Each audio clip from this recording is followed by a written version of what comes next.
Hello मेरे प्यारे विद्यार्थियों, कैसे हैं आप? तो उम्मीद करता हूँ आप अच्छे नहीं, बहुत अच्छे होंगे। तो मैं आज क्या लेके आया हूँ आपके बीच? मैं लेके आया हूँ कक्षा 9वीं का विज्ञान पेपर, जो कि 100% आपके परीक्षा में पूछे जाने वाला। अध्याय 1, हमारे आसपास के पदार्थ। तो बच्चों, आप इसमें अच्छे से देखिए कि अध्याय 1 में कुल कुल 15 अंक के क्वेश्चन आने वाले हैं। देखिए, 15 अंक के क्वेश्चन आने वाले हैं, जिसमें जिसमें बहुविकल्पीय प्रश्न, मतलब एक अंक के जो आपके क्वेश्चन रहेंगे, प्रश्न रहेंगे, वो दो पूछे जाएंगे। ठीक है। रिक्त स्थान, मतलब खालिस्तान भी 2 अंक के पूछे जाएंगे। सत्य सत्य भी दो, सही जोड़ी आप मिलाइए, ये भी आपके 2 अंक के पूछे जाएंगे। और 2 अंकी प्रश्न, ये भी आपके दो पूछे जाएंगे। ठीक है। 3 अंकी प्रश्न का 1 अंक आपका पूछा जाएगा। ऐसा कुल मिला के 15 अंक आपके इस चैप्टर से पूछे जाएंगे। तो चलिए, बिना समय गवाए हम चैप्टर को हल करते हैं।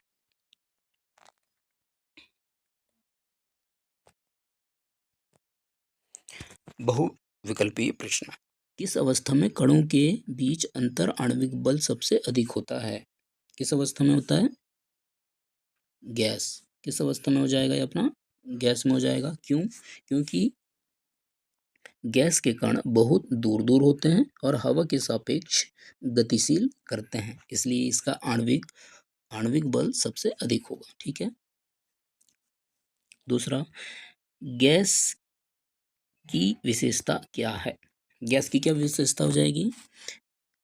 न तो निश्चित आकार और न ही इसका निश्चित आयतन हो जाएगा। ठीक है। किस अवस्था के कण सबसे अधिक गतिशील होते हैं? किस अवस्था के कण सबसे अधिक गतिशील होते हैं? उत्तर आ जाएगा हमारा प्लाज्मा। क्या आ जाएगा? प्लाज्मा। किस कारण से आएगा? इसमें कण आयनित होकर और भी तेज गति से चलने लगते हैं, यानी गैस से भी अधिक चलेंगे। ठीक है। गैस से भी अधिक गतिशील होते हैं। बर्फ को गर्म करके जल में बदला जाता है, यह कौन सी प्रक्रिया है? बर्फ को गर्म करने पर वह जल बन जाता है, यह प्रक्रिया को हम क्या कहते हैं? ठोस से द्रव अवस्था में परिवर्तित होती है, और इसे हम कहेंगे गलन। क्या कहेंगे? इसे हम कहते हैं गलन। ठीक है। जल के गैसीय अवस्था को क्या कहते हैं? जल के जल के गैसीय अवस्था को क्या कहते हैं? क्या कहेंगे? कि जो भी आपका पानी होगा, पानी गर्म करने के बाद वो वाष्प बनेगा, और फिर वाष्प में गर्म करने के बाद वह क्या बन जाएगा? बादल बन जाएगा। तो ये वाली जो क्रिया कहलाएगी, जल की गैसीय अवस्था कहेंगे इसको। वाष्पीकरण की दर को कौन सा कारक प्रभावित नहीं करता? कौन सा कारक प्रभावित नहीं करता? रंग। ठीक है। रंग नहीं करता, क्योंकि क्योंकि चाहे बरसात आए, चाहे गर्मी आए, ठीक है, वो रंग है, रंग ही रहेगा, इसमें कोई परिवर्तन नहीं होगा। दबाव बढ़ने पर गैस का आयतन क्या होता है? दाब बढ़ने पर गैस का आयतन घटता है। द्रव्य में बदलेंगे, द्रवीकरण कहलाएगी। ठीक है। क्या कहलाएगी? द्रवीकरण। जब किसी ठोस को बिना द्रव्य बने सीधे गैस में बदला जाता है, बिना द्रव्य बने सीधे किस में बदल देंगे? गैस में। तो वो वाली जो क्रिया कहलाती है, कौन सी क्रिया कहलाएगी? ऊर्ध्वपातन। जैसे कपूर हो गया, डामर गोली, है ना, ये बिना द्रव्य हुए गैस में परिवर्तित हो जाती है। कौन सी अवस्था सबसे अधिक संपीडनीय होती है? सबसे अधिक संपीडनीय होती है, तो संपीडन मतलब मुलायम। क्या कहलाएगी हमारी? गैस। कौन सी हो जाएगी? गैस, क्योंकि गैस के कण दूर दूर होते हैं। किस अवस्था में गैस सीधे ठोस में परिवर्तित हो जाता है? अवक्षेपण। किस में हो जाएगा? अवक्षेपण। पदार्थ की कितनी अवस्थाएं होती है? पदार्थ की कितनी अवस्थाएं होंगी? पदार्थ की 3 अवस्थाएं होती है। ठीक है।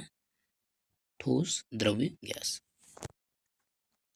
पदार्थ की किस अवस्था में किसी वस्तु का एक निश्चित आकार, स्पष्ट सीमा एवं नगण्य संपीड्यता होता है?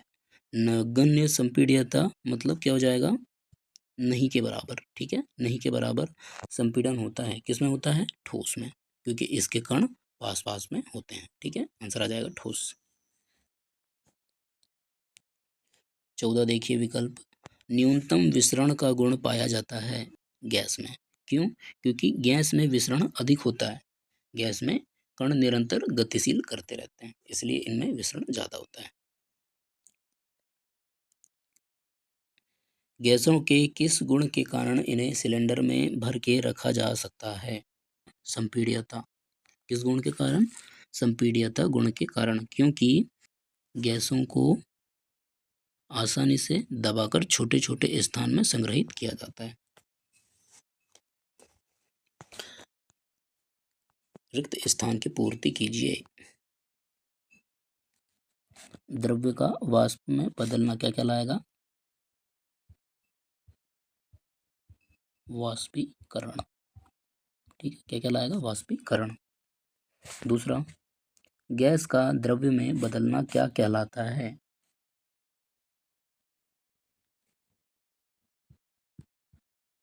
संघनन, क्या कहलाएगा, गैस का द्रव्य में बदलना संघनन कहलाता है। तीसरा, जल का क्वथनांक डिग्री सेल्सियस होता है, कितना होता है, 100 डिग्री सेल्सियस। जब किसी पदार्थ को बिना द्रव्य बने सीधे गैस में बदला जाता है, इसे क्या कहते हैं, बताइए, इसे कहते हैं हम ऊर्ध्वपातन, क्या कहते हैं, ऊर्ध्वपातन, ठीक है, क्या कहेंगे, ऊर्ध्वपातन। अब आपको सत्य असत्य चुनिए। गैस सबसे अधिक संपीडनीय अवस्था होती है, संपीडनीय मतलब मुलायम होती है ना, जिसमें कण दूर दूर हो जाते हैं, तो ये सत्य हो जाएगा या असत्य, बताइए, हो जाएगा आपका सत्य। ठोस के कण स्वतंत्र रूप से गति करते हैं, ठोस के कण स्वतंत्र रूप से गति करेंगे नहीं, क्योंकि उसके कण पास पास होते हैं, तो ये क्या हो जाएगा आपका असत्य। जब कोई द्रव्य गैस में बदलता है तो उसे संघनन कहते हैं, असत्य। वाष्पीकरण दर पर हवा की गति का कोई प्रभाव नहीं पड़ता, असत्य। पांचवा, ऊष्मा की आपूर्ति करने से कणों की गतिज ऊर्जा घटती है, सत्य। बर्फ के जल बनने की प्रक्रिया को गलन कहते हैं, तो ये बर्फ के जल बनने की प्रक्रिया गलन कहलाएगी, सत्य। गैसों का न तो निश्चित आकार होता है और ना ही आयतन, सत्य। जल का गलनांक 100 डिग्री सेल्सियस होता है, सत्य, सत्य हो जाएगा। गैस के कणों के बीच आकर्षण बल बहुत अधिक होता है, नहीं, क्योंकि गैस के कण क्या हो जाते हैं, बहुत दूर दूर होते हैं, इसलिए इनमें आकर्षण बल नहीं होगा, इसलिए ये क्या हो जाएगा, असत्य।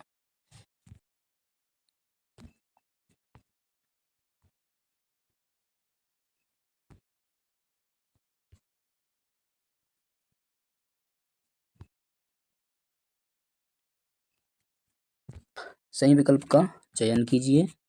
इस प्रकार के निर्माण करते हुए विषय शिक्षक ध्यान दें कि प्रश्न पत्र में प्रश्न रखते समय कॉलम ए के समक्ष कॉलम बी में सही उत्तर लिखा हुआ नहीं है। मैं बताऊंगा बच्चों, यहाँ आपको सब सही उत्तर एक के सामने एक दिए हुए हैं, मतलब सामने दिए हुए हैं, तो आप इसमें इसको पढ़ सकते हैं, ठीक है।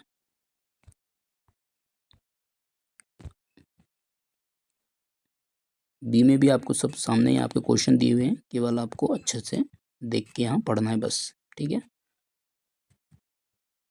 सब सेम दिए हुए हैं। प्रश्न 1, पदार्थ की अवस्थाओं के नाम लिखिए। पदार्थ की अवस्था बताना है तो पदार्थ की 3 अवस्था होती है, कौन कौन सी, ठोस, द्रव्य, गैस। ठोस में क्या होता है, निश्चित आकार व आयतन निश्चित होते हैं, निश्चित आकार व आयतन निश्चित होते हैं, तो इसका आकार भी निश्चित होगा, जितना स्थान घेरा हुआ है इसका आयतन कहलाएगा, वो भी निश्चित होता है। ठीक है, हो जाएगी द्रव्य निश्चित आकार होता है मगर निश्चित आयतन नहीं होता। मतलब क्या हो जाएगा इसका, कैसे आप इसको समझ सकते हो। निश्चित आकार मतलब अगर कोई भी ग्लास में आप पानी डालेंगे तो एक उसका निश्चित आकार तो रहेगा, ठीक है, मगर अगर उससे बड़ी वाली गिलास में डालेंगे तो आकार तो सेम रहेगा, मगर पानी का फैलाव क्या हो जाएगा, ज़्यादा हो जाएगा, है ना। इसलिए उसका वो जो फैलाव होगा वही उसका क्या कहलाएगा, आयतन कहलाएगा। ठीक है, तो निश्चित आकार तो होता है मगर निश्चित आयतन नहीं होता। तो ये द्रव्य की परिभाषा हो जाएगी। गैस की क्या परिभाषा होगी, निश्चित आकार व आयतन नहीं होता है। ठीक है, ना तो निश्चित आयतन होता है और ना ही निश्चित आकार होता है गैस में। आगे समझ। प्रश्न 2, ठोस और गैस के कणों की गति में क्या अंतर है। ठीक है, तो मैंने आपको पहले बता दिया था कि ठोस के कण पास पास होते हैं। ठोस और गैस के कणों की गति में क्या अंतर है, तो ठोस इसके कण केवल अपने स्थान पर कंपन करते हैं। ठीक है, और गैस के जो कण होते हैं निरंतर गतिशील होते हैं। ठोस निश्चित आकार होता है और गैस में निश्चित आकार नहीं होता। ठीक है। प्रश्न 3, किसी भी पदार्थ की अवस्था को बदलने के लिए कौन कौन से 2 कारक जिम्मेदार होते हैं। उत्तर, किसी भी पदार्थ की अवस्था को बदलने के लिए तापमान और दबाव जिम्मेदार होते हैं। ठीक है, द्रव्य क्या होता है, जिसके कण पास पास होते हैं और संपीड़न कम होता है। मतलब द्रव्य क्या हो जाता है, वही चिपचिपा पदार्थ, उसके कण पास पास होंगे और संपीड़न कम, मतलब मुलायम कम होगा। मगर गैस के कण दूर दूर जाते हैं और संपीड़न अधिक, है ना। गैसों के अंतराणु आकर्षण बल कम क्यों होता है। आकर्षण बल कम क्यों होता है कि उसमें गैसों में ज़्यादा बल की आवश्यकता नहीं होती। कैसे, कणों की दूरी अधिक होती है। ठीक है, कणों की दूरी कैसी हो जाती है, अधिक, उसमें कोई बल नहीं होता। कण तेज गति करते हैं, मतलब निरंतर गतिशील करते रहते हैं। अस्थिरता और फैलाव होता है, मतलब हमेशा वो स्थिर नहीं होते, वो फैलते रहते हैं। ठीक है। प्रश्न 5, द्रव्य और गैस में से कौन सी अवस्था अधिक संपीड़न होती है। तो संपीड़न पिछले क्वेश्चन में हमने पढ़े थे कि संपीड़न अधिक किस में होता है, गैस में। ठीक है, किस में होता है, गैस में। तो द्रव्य और गैस में से गैस की अवस्था अधिक संपीड़न होती है। तो द्रव्य जिसके कण पास पास और संपीड़न कम होगा, और गैस उसके कण दूर दूर और संपीड़न अधिक होता है। तो ये हमारा गैस के कण अधिक संपीड़न होंगे। प्रश्न 6, वाष्पीकरण क्या है। वाष्पीकरण क्या हो जाता है, द्रव्य से गैस में बदलना वाष्पीकरण कहलाता है। द्रव्य से सीधे गैस में बदलना क्या कहलाता है, वाष्पीकरण। चाय बनाते हो तो चाय बनाने के वक्त ज़्यादा तापमान देने से चाय का अटना या चाय का ख़त्म होना वो गैस में परिवर्तन होने का कारण दर्शाता है, इसलिए यह वाष्पीकरण है। ठीक है।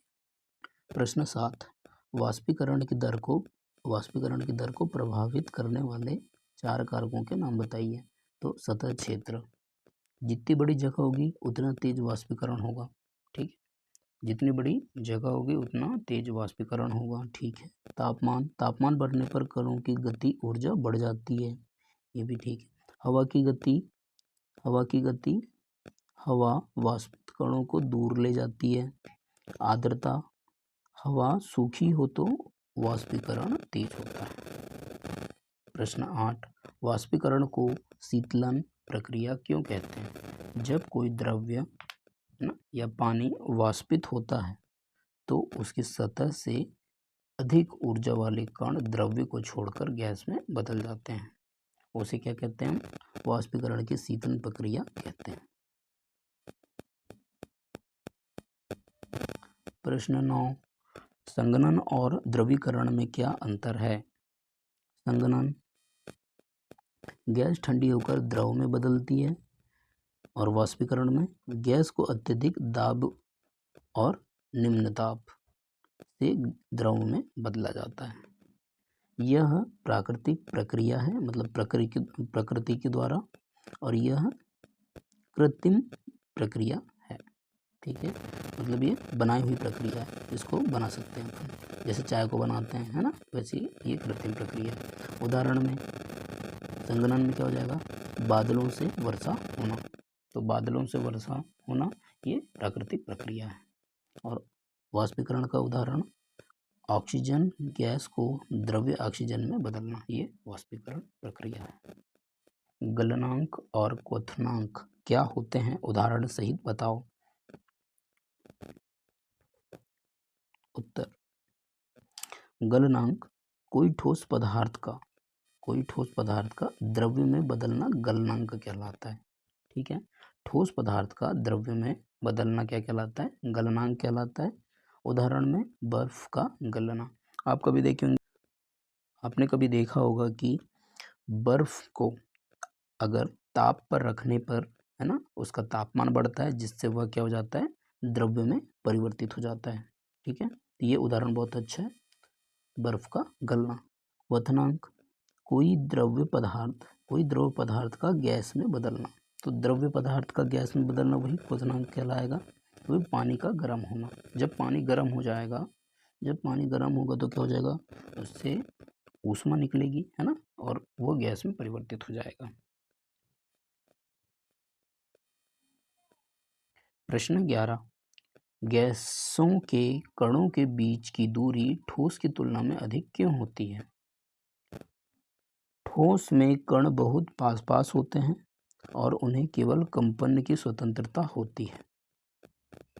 ठोस, जैसे अभी मैंने उदाहरण दिया था आपको पत्थर का, तो पत्थर में क्या हो जाएगा, पत्थर ठोस होता है और उसके कण पास होते हैं। प्रश्न 12, ऊर्ध्वपातन क्या है, उदाहरण सहित समझाइए। ठोस से गैस में बदलना ऊर्ध्वपातन कहलाता है। ठीक, ठोस से डायरेक्ट गैस में बदल जाएगा, वो ऊर्ध्वपातन कहलाएगा। जैसे कपूर को आप थाली में रखने के बाद कुछ समय के पश्चात वो क्या हो जाएगा, गायब हो जाएगा, तो वो गैस में परिवर्तित हो जाएगा। प्रश्न 13, ब्राउनियन गति क्या है, उदाहरण सहित समझाइए। ब्राउनियन गति किसी द्रव्य या गैस में सूक्ष्म कण लगातार अनियमित करते हैं, इसे ब्राउनियन गति कहते हैं। ठीक है, किसी द्रव्य या गैस में सूक्ष्म कण लगातार अनियमित करते हैं, इसे ब्राउनियन गति करते हैं। जैसे परागकण करना। दाब में वृद्धि करने पर गैस द्रव्य में क्यों परिवर्तित हो जाती है। जब दाब बढ़ाते हैं तो गैस के अणु आपस में नजदीक आ जाते हैं और गैस द्रव में परिवर्तित हो जाती है। जल का गलनांक और क्वथनांक क्या है। तो जल का गलनांक 0 डिग्री सेल्सियस और जल का क्वथनांक कितना है, 100 डिग्री सेल्सियस।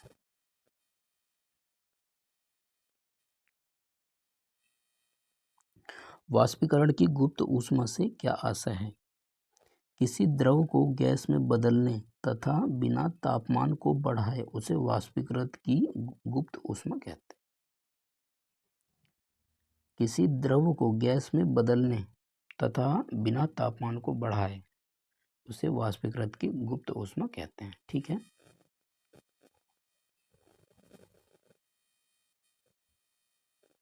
वाष्पीकरण या फिर वाष्पन से क्या आशय है।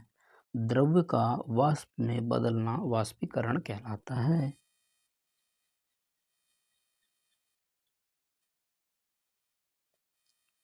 ऊर्ध्वपातन को परिभाषित तथा उदाहरण दीजिए। ऊर्ध्वपातन क्या होता है, ठोस पदार्थ को सीधे द्रव्य में बदलना। ठोस पदार्थ को सीधे द्रव्य में बदलना ऊर्ध्वपातन कहलाता है।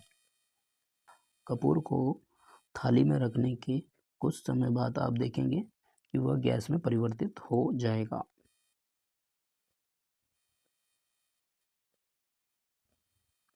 गलनांक को परिभाषित कीजिए। कोई ठोस पदार्थ का द्रव्य में बदलना गलनांक कहलाता है, जैसे बर्फ का पानी में बनना।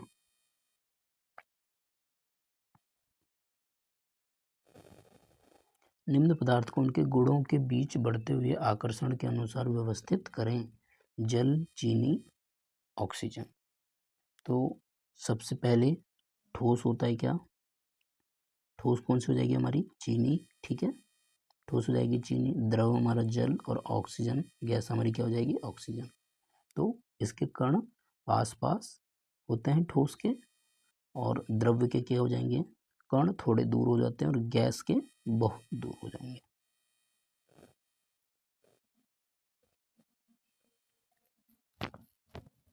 लघु उत्तरीय प्रश्न। वाष्पीकरण को शीतलता प्रक्रिया क्यों कहा जाता है? जब कोई द्रव वाष्पित होता है तो इसके तेज गति वाले कण सतह से बाहर निकल जाते हैं, है ना। उदाहरण में पसीना सूखना, शरीर ठंडा हो जाता है।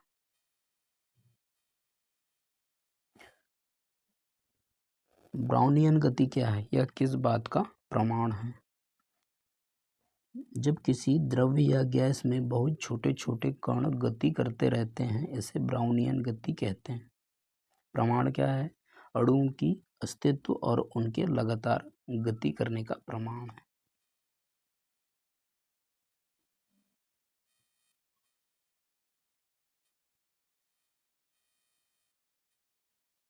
ठोस अवस्था के कणों के बीच आकर्षण बल अधिक क्यों होता है? ठोस में कण बहुत पास पास रहते हैं और केवल कंपन कर सकते हैं, इसलिए कणों के बीच कंपन बल अधिक होता है।